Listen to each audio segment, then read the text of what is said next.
आमची जी जमीन होती 11 एकर 8 गुंठ, त्या जमिनीमध्ये आमचा सुद्धा हिस्सा होता. तो व्यवहार 1.5 कोटीसाठी झालेला होता, पण 50 लाख रुपयेच त्यांनी आमच्या वडिलांना दिले. बाकीचे 1 कोटी आम्ही मागितल्यानंतर ते म्हणले की अशोक खरातांसोबत याचा व्यवहार झाल्यानंतर तिथले पैसे आल्यानंतर तुम्हाला देऊ. पण त्यांनी काही ती परत रक्कम दिली नाही. आम्ही पैसे मागण्यासाठी गेल्यानंतर ते जे एजंट आहेत त्यांनी तेवढ्या आवाक्यात भरपूर जमिनी गोळा केलेल्या आहेत. ते अशोक खरातांचेच एजंट आहेत. आणि आम्ही पैसे मागायला गेल्यानंतर त्यांनी जीव मारण्याच्या धमक्या दिल्या आम्हाला. तुमच्या वडिलांना मारून टाकू, असं करू, जादू तंत्रमंत्र अशा भीत्या दाखवल्या त्यांनी. मग तिचं जी जमीन आहे त्या जमिनीवर सध्या आमचाच ताबा आहे. त्यांनी आमचे पैसे तरी परत द्यावे, नाहीतर आमची जमीन तर आम्हाला परत द्यावी, आमची एवढी मागणी आहे. आणि पत्रकार परिषद व्हायच्या अगोदर पण त्यांचे काही अज्ञात लोक आले होते. त्यांनी धमकी दिली होती की तुम्ही असं बोला तुम्ही. आणि बरेच लोक असे सांगतात की तुम्ही त्यांच्या नादी लागू नका, ती मोठी लोक आहेत, ती तुम्हाला मारून टाकतील असं. मी राजाराम बनसोडे कळमन, माझी 11 एकर 8 गुंठ जमीन बोलदो बाबा खरात आणि पल्लाळ सर या दोघांनी 1.5 कोटीला घेतलेली आहे. मला 50 लाख रुपये फक्त दिले ते, आणि बाकीचे पैसे ते बोलदो बाबा अशोक खरातकडून आल्यावर देतो म्हणले. मला काय दिले नाहीत अजून. आणि आम्ही इतके दिवस गप्प का बसलो तर मला ते म्हणत होते जमीन त्यांना ऐकले की तुमचं पैसे देऊन टाकतो. मला अजून काय पैसे दिले नाही. पैसे मागितल्यावरती भीती दावत होते ना, असं करायचे बाराबांकडे, तुमचं असं होईल तसं होईल असं म्हणजे मला बोलत होते. आजपर्यंत आम्हाला काय पैसे दिले नाही. आणि आज आम्ही DSP ऑफिसमध्ये गुन्हा नोंद करून आलेलो आहोत.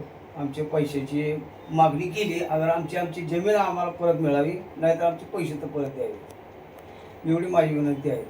मी ॲडव्होकेट उल्लेश पवार, बोंधूबाबा अशोक खरात यांचे एजंट प्रत्येक सिटीमध्ये ग्रामीणमध्ये आहेत. त्या एजंट यांचं एकच काम आहे, जिथनं शक्तीपीठ महामार्ग जातं किंवा हायवे जाते त्या हायवेच्या जमिनी शोधायच्या, त्याचे रट नंबर काढायचे आणि त्या जमिनी संबंधित क्षेत्रकांना दम देऊन जादूटोणाची भीती दाखवून स्वस्तामध्ये राहायच्या आणि त्यापैकी थोडे बहुत पैसे द्यायचे आणि बाकीचे पैसे द्यायचे नाहीत. मोठ्या मोठ्या नेत्यांची नावं सांगायचे, राष्ट्रीय नेत्यांची नावं सांगायची, जादूटोण्याची भीती दाखवायची.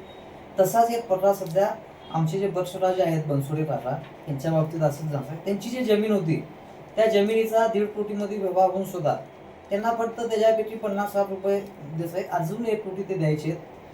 1 कोटी जेव्हा त्यांना मारत होते एजंटना आणि त्या बोंधूबाबांना, तर तो एजंट आणि बोंधूबाबा यांना दम द्यायचा की तुमचा संसार मोडून टाकीन, तुमच्या जावयांना जीवन ठेवणार नाही, तुमचा कुटुंब उद्ध्वस्त करून टाकीन, त्यांना सापाची भीती दाखवायचा.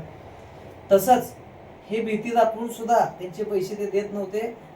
आणि पैसे देण्याचा तर विषय सोडाच, त्या बोंधूबाबा अशोक खरातनी शासनाची एवढी मोठी फसवणूक आहे, जी जमिनीमध्ये झाडच नाहीत, जे बाधायत नाही, बाराची बाधायत नाही, अशी बाधायत नसताना सुद्धा ती जमिनीमध्ये 2000 झाडं आहेत असे दाखवून त्याची शास्त्रीय किंमत 79,000 असताना ती जमीन 2.5 कोटीमध्ये विकत घेऊन त्या माध्यमातून शासनाचे जे संपादनाचे जे पैसे येणार आहेत 8-10 कोटी, शासनाकडून 8 ते 10 कोटी हडपण्याचा त्यांचा डाव होता.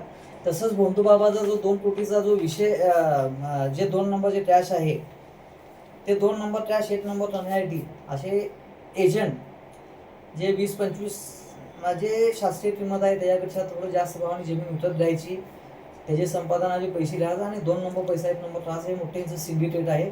ह्याची चौकशी व्हावी.